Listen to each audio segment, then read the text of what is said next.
नमस्कार, आप देख रहे हैं सिटी पोस्ट। मैं हूं अभिषेक मिश्रा। क्या एनडीए का टूटना तय हो गया है? यह सवाल इसलिए है क्योंकि चिराग पासवान जितनी तल्खी के साथ सीएम नीतीश कुमार पर हमलावर हैं, अब जेडीयू की ओर से भी उतनी ही तल्खी के साथ चिराग पासवान को जवाब दिया जाने लगा है। कल केसी त्यागी ने जवाब दिया, उससे पहले जेडीयू के प्रवक्ता हमला बोलते रहे हैं चिराग पासवान पर, और अब सीएम नीतीश कुमार के सबसे करीबी और सांसद ललन सिंह का बयान सामने आया है, जिन्होंने चिराग पासवान को कालिदास बता दिया है।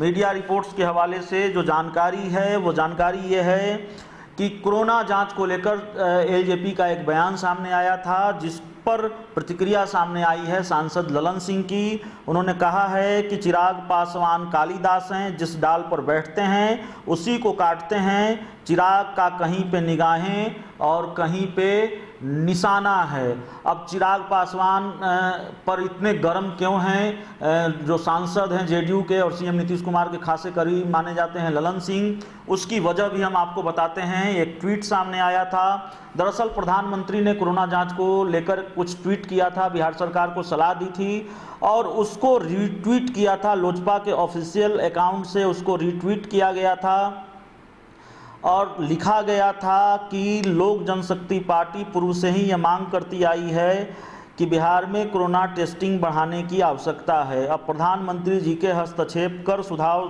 देने के बाद आशा ही नहीं बल्कि विश्वास है कि बिहार सरकार टेस्टिंग बढ़ाएगी ताकि बिहार को कोरोना से सुरक्षित किया जा सके।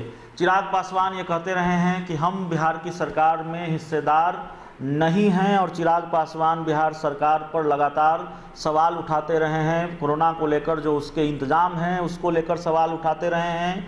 कोरोना जांच की रफ्तार पर जिस भाषा में सीएम नीतीश कुमार पर हमला करते हैं नेता प्रतिपक्ष तेजस्वी यादव या फिर विपक्ष के दूसरे नेता, संभवतः बिल्कुल उसी भाषा में चिराग पासवान भी हमलावर होते हैं। तो आज जब एक ट्वीट सामने आया प्रधानमंत्री का जिसमें कोरोना जांच को लेकर सलाह दी गई, तो एलजेपी की तरफ से ये बयान सामने आया और एलजेपी के बयान को आप चिराग पासवान का बयान मान सकते हैं क्योंकि एलजेपी के सुप्रीमो हैं चिराग पासवान। बिना चिराग पासवान की अनुमति के एलजेपी की ओर से ये ट्वीट नहीं किया जा सकता था।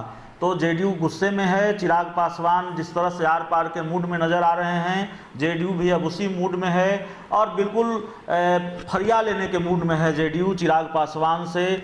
तो ये दोस्ती कहाँ जा रही है? दोस्ती दरकती नज़र आ रही है। बिहार का सियासी समीकरण कहाँ जा रहा है और क्या वाकई वही होने जा रहा है जो चिराग पासवान ने अपने नेताओं और कार्यकर्ताओं से कभी कहा था? चिराग पासवान ने कहा था कि आप अलग परिस्थितियों में चुनाव लड़ने के लिए तैयार रहिए, गठबंधन का स्वरूप बदल सकता है। तो क्या बिहार में चुनाव से पहले सियासी परिस्थितियां बदलने जा रही हैं? क्या एनडीए में गठबंधन का स्वरूप वाकई बदलने जा रहा है? ये बड़ा सवाल है और इन सवालों को मजबूती देते हैं इस तरह के बयान। और आज जिस तरह का बयान सामने आया है जेडीयू सांसद ललन सिंह का, ये चिराग पासवान पर अब तक का सबसे बड़ा हमला है।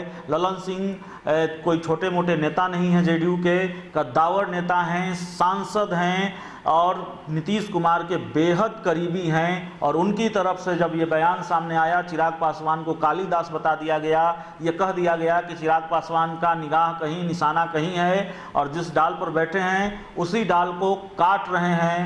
तो एनडीए में आने वाले दिनों में तस्वीर क्या होगी इसका अंदाजा कम से कम लगाया जा सकता है। तस्वीर पूरी तरह से साफ नहीं है, लेकिन जब तल्खी इस हद तक बढ़ गई है और चिराग पासवान नीतीश कुमार से 10 मिनट तक फ़ोन पर बातचीत होती है दोनों नेताओं के बीच और तब भी अगर दूरियां नहीं घटती हैं और उसके बाद भी चिराग पासवान लगातार सीएम नीतीश कुमार पर हमलावर होते हैं, उसके बाद जेडीयू के इतने बड़े नेता और सांसद का इस तरह का बयान सामने आता है, तो समझ लीजिए कि दोस्ती दरक रही है। शायद थोड़ा वक्त बाकी हो। इस खबर में इतना ही। अगर आपको हमारी खबर अच्छी लगे इसे अपने दोस्तों के साथ शेयर करें, हमारे यूट्यूब चैनल को सब्सक्राइब करें, बेल आइकन जरूर दबा दें ताकि हमारी खबरें सबसे पहले आप तक पहुंचे। प्यार, समर्थन और सहयोग के लिए बहुत बहुत धन्यवाद।